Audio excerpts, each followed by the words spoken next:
Welcome to the Warfare Parenting Podcast. I'm Lawson, here to walk with you through the ups and downs of parenting prodigals. In every episode, we're going to get real about the struggles, sharing stories of hope, and learning how faith can turn things around. So let's dive in and discover the path to healing and hope together. Welcome to the Warfare Parenting Podcast. I'm Lawson, your host, and I am so excited to continue the story with Lisa Stephen. If you didn't get a chance to hear her episode before this one, you want to. It's all about her personal story, about how she became a teen mom, and she married and had a family and began a beautiful leadership journey. Her book is A Place to Belong, the true story of a teen mom, a humbling leadership journey, and a house called Hope. Welcome back, Lisa. Thank you. I'm so glad to be back with you. Me too. And thank you again for sharing such a personal and intimate story about how you were a teen mom. And we're going to walk into your journey of God using you. And you started the Hope House, Colorado. And tell us what inspired you and how did this mission get shaped?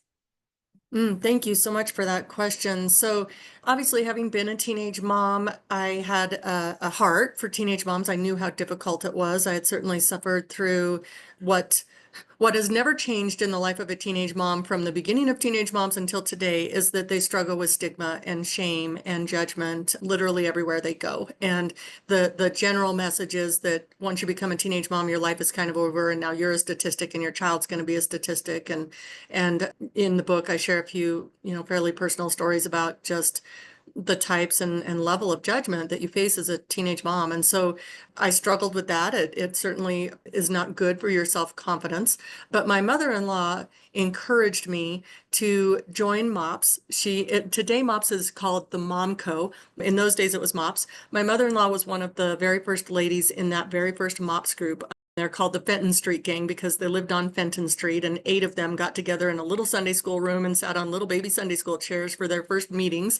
And eventually this grew into what is now an international organization. And so she was very insistent. And because I just had such a deep and still have such a deep respect for my mother-in-law, I was like, all right, I'm going to try going to this MOPS group thing because she says you should go to MOPS and I don't want to disappoint her and I'm going to do it for her. And it was the last thing I wanted to do, walk into a room full of women who had all done it right. They'd gotten married. They had their children at the right time in the right way. They probably never yelled like I did. And my assumption was that I would not be very welcome, as I had not been welcomed in a lot of other situations. I could not have been more wrong. They were a beautiful, warm, welcoming, amazing group of ladies who welcomed me in, never judged me, and much to my shock, allowed me, within probably a year of joining that group, my first leadership opportunity.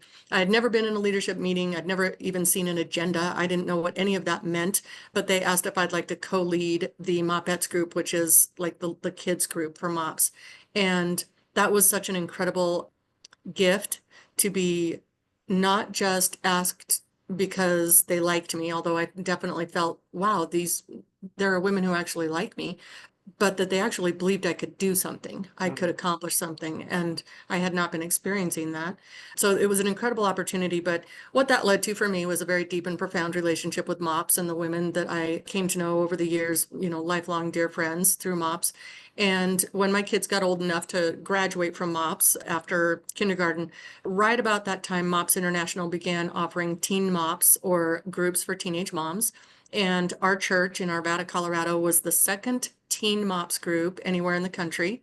And I was asked if I'd like to be a part of that. And by that point, I'd been leading with MOPS for a number of years, and I was super excited.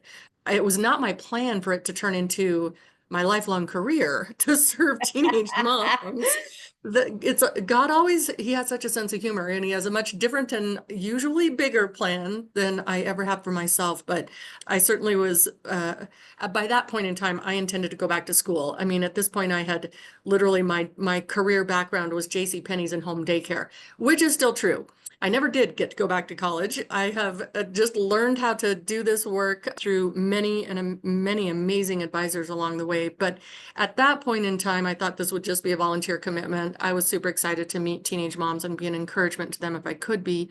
And what it led to was an incredible understanding of generational poverty in a way that I had never seen before and didn't know existed. So even though, as you heard in the first episode, I grew up in a pretty rough family situation, it was still a middle class family. We had middle class values, go to school, get further your education, save money, go to college. Those are really middle class values.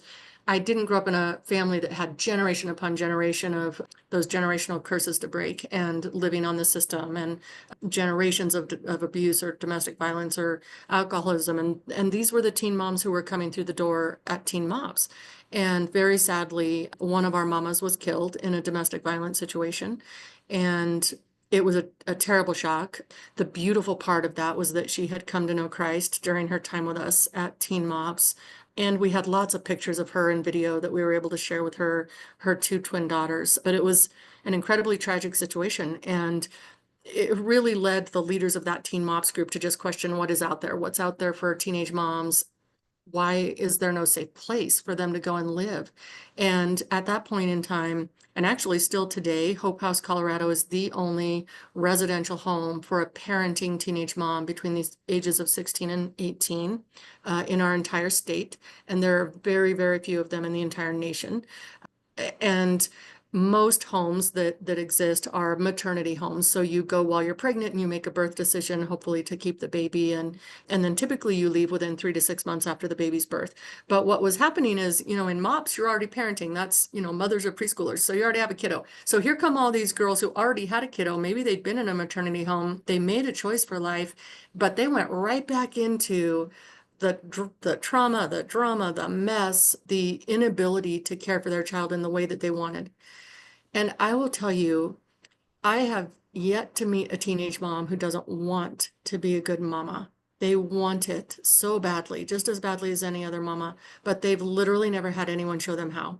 They have not grown up in a home where most of our moms have never even met in their family a married couple. No one's married. Right. And the only married people they know are the people who work at Hope House. They've never seen healthy marriage. They don't know what healthy family dynamics look like. They don't know what healthy relationships look like. And so we saw this all happening through our Teen Mops group, and just essentially after this young lady passed away, said somebody has to do something about this. And it was not even me. It was one of the other ladies in the group who said, well, maybe we should just open a home for teen moms. And I'm like, well, I'll be on that committee. And then here I am, 20 some years later. Wow.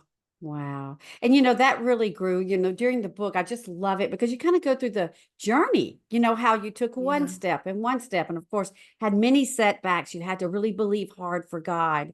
But this whole time, your whole focus was just to love on that teen mom. And then that kind of expanded to where you wanted to give them resources and educations. And Yes. so could we do this? What is a high vision of what you give these teen moms today? Mm. Well, I'll start at the very highest level, is that we want transformation for their life. We want them to know that Jesus loves them and that there's literally nothing that they've ever done or that's ever been done to them that is so bad that God would stop loving you or having a plan for your life or your little one's life. And we do that in lots of different ways, but primarily relationally. We're an extraordinarily relational organization and ministry, and that's primarily because I learned everything I know from MOPS, and MOPS is a very relational organization. That's how they do work. The same is true for Young Lives or Young Life, very relational organizations. So I learned that relationship is how change happens in one's life.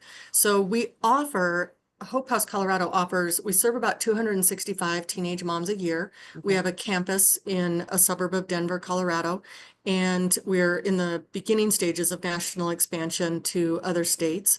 We offer an array of educational opportunities. So on our campus, we have what we started as, which is our residential program, and we can house just 5 or 6 moms at a time in that home, so not very many. Then we have a very large 15,000 square foot resource center where we do most of our educational programming. And then we just are opening an early learning center, which is a we can provide full-time licensed care for our children of our teenage moms while they go to school or work.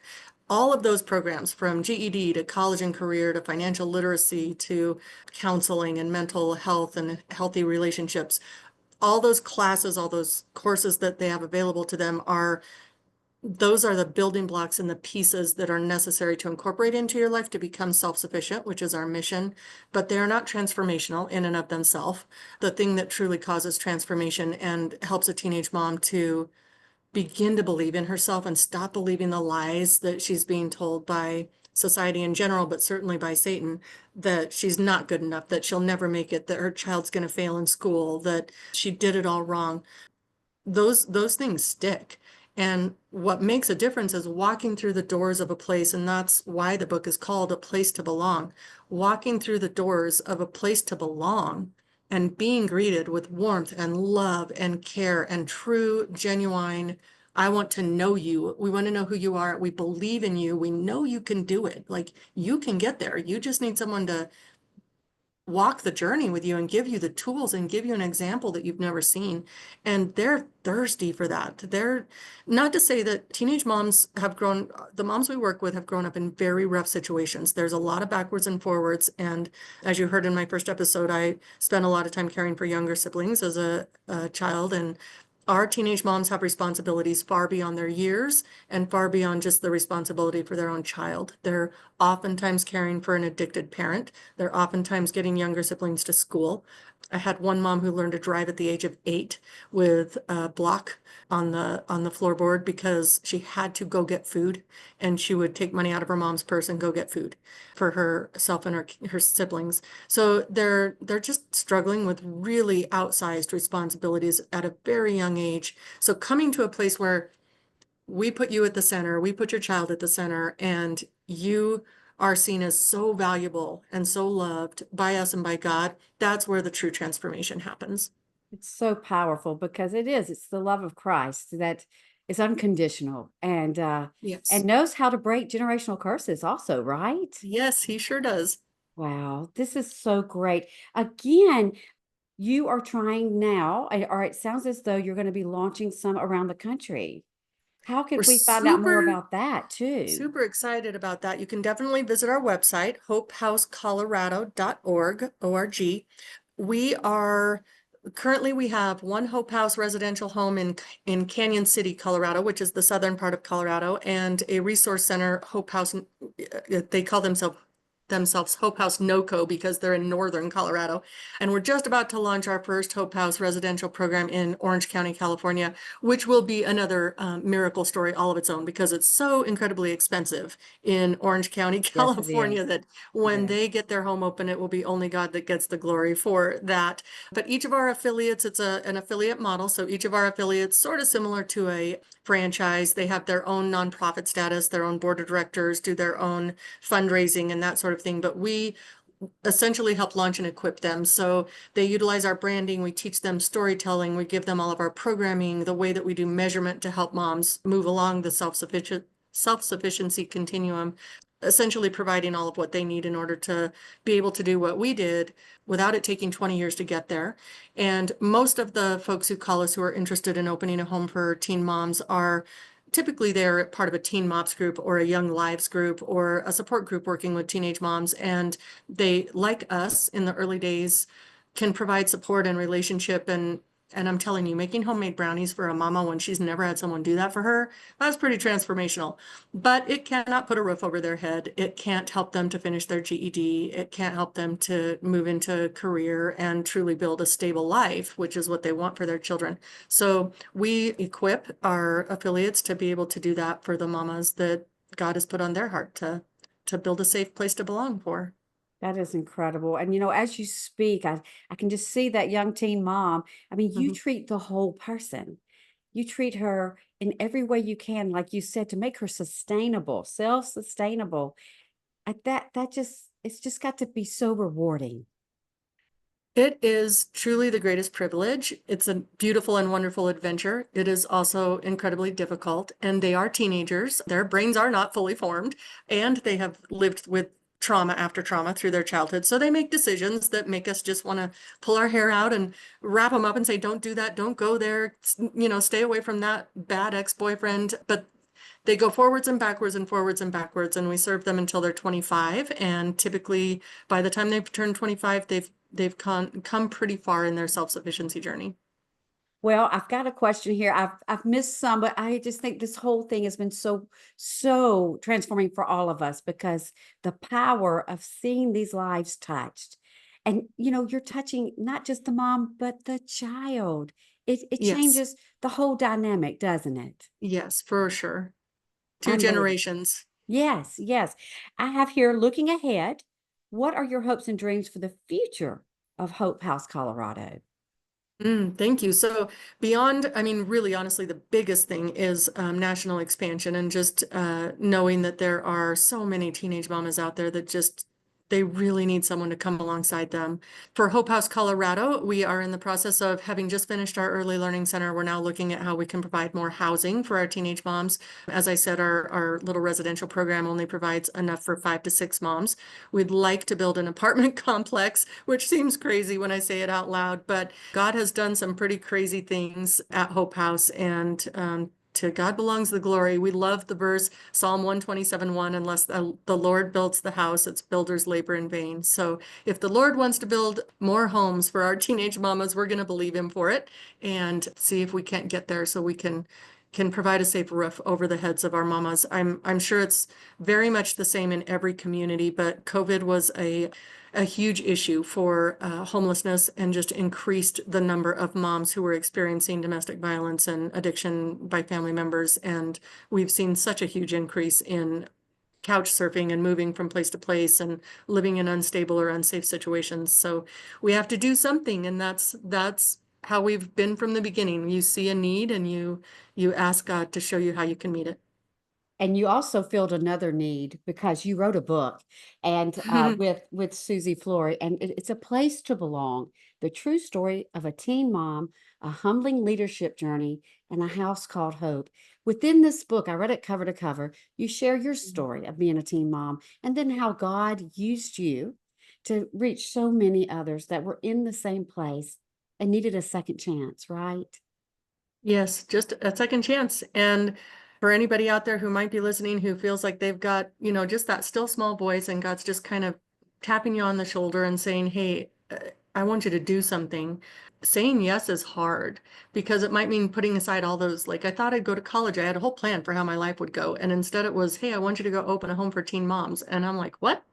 I did not sign up for that. And our executive director in Northern Colorado, she was a hairstylist. She was sitting in church and she felt God tapping her on the shoulder, and she's like, I'm a hairstylist. I don't know how to open a home for teen moms. And it might not be that. It might be whatever people group or whatever passion God has put in your life, that he might be saying, hey, I just want you to do what I've given you to do. If you say yes, I just promise you, he will surround you with the most amazing people to make that calling happen. And he gets all the glory when he does it through the people that are least equipped or least expected to do something for him in that way. So I just encourage you to say yes. Yes, and we both know that our pain is our purpose. Many times that is the Yes. root of our ministry and our mission, is what God Yeah. has brought us through. So don't let that stop you, because that is exactly what God wants to do, is use your victory to help others, right? Yes. That's so Absolutely. great. Okay, again, the book, A Place to Belong, the true story of a teen mom, a humbling leadership journey, and a house called Hope. Lisa Stephen. One thing I want to ask, what do you hope the readers will take away from this book? Hmm. I truly hope that people will have the opportunity to see how God moves, how he works, and that he still does miracles today in our own backyard, in our own lives, in our own families, not just in another country or back in Bible times, but he is real and alive and moving and stronger than any enemy. And he wants to do miracles in your life. Amen. Okay, how do we find out more? How can we give to you? How can we read this book? Tell us all the places to find you. Thank you so much. You can find the book, A Place to Belong, on Amazon, and you can find Hope House at hopehousecolorado.com. transformative.org, and learn all about us. Thank you again. You are an amazing woman of God, and I can't Thank you. thank you enough for spending 2 episodes with us, and I know we will hear a lot from these episodes. Thank you so much. Oh, it's been such an honor. Thank you, Lane. So good to meet you. Thanks for joining me on the Warfare Parenting Podcast. I hope you're leaving with a heart full of hope and some spiritual strategies to help your wayward child and bring your prodigal home. Remember, you're not alone in this journey, and with God, everything can change. I invite you to the many free resources at lanelawsoncraft.com. Don't forget to read the free chapter, the first chapter of my newest book, The Parent's Battle Plan, and sign up for weekly encouraging emails too. Stay in touch on social media and don't forget to subscribe. I'm Lane Lawson Craft, reminding you with love and faith, no thing is too hard or big for our God. See you next time.